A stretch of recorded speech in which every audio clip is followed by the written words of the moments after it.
a relação do pecado com a morte. Lendo aqui 1 João, capítulo 5, 4, 5, João fala o seguinte: existe pecado que não é para a morte, existe pecado que é para a morte. E que tipo de morte? Existe vários tipos de morte. Isso é interessante. Ó, existe morte física, literal, existe morte relacional, divórcio, abandono, quebra de alianças. Existe a morte moral, que é a perda da consciência do certo e do errado. E existe a morte espiritual, que é o afastamento irreversível da verdade do espírito. Mas quais são as referências bíblicas para o pecado, para a morte? Então, teve Ananias e Safira, em Atos 5. Eles mentiram ao Espírito Santo e caíram mortos. Judas também, né? Que mesmo vivendo com Jesus, ele vendeu deliberadamente e se perdeu. Então, foi um pecado que levou à morte, é um pecado contra o espírito. A morte tem rastreabilidade espiritual? Olha que legal. Sim, é possível perceber padrões espirituais nas mortes, falências, doenças ou rupturas.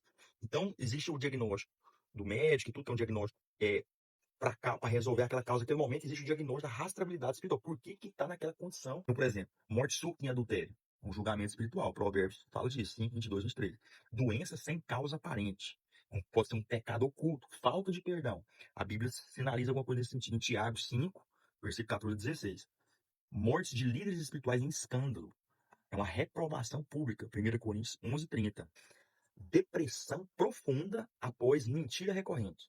Quem mente muito, mente muito, mente muito, mente muito, mente muito, tenta sustentar mentira, uma hora cansa. Ela cansou tantos uma hora cansa que ela não consegue se olhar no espelho. Ela não consegue parar e ficar 24 horas em paz consigo mesmo.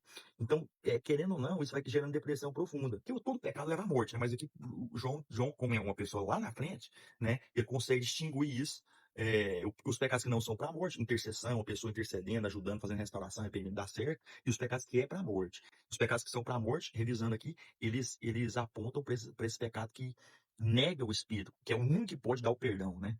Para quem nunca viu isso, a gente vive um outro mundo, literalmente. Nós somos embaixadores aqui na Terra, peregrinos e embaixador de um outro mundo, que é o reino dos céus. Quem tem a mensagem da redenção, não consegue tratar outra coisa como prioridade. A prioridade da vida da gente é primeiramente a Deus. Então é isso. Então, essa foi a reflexão do pecado da morte.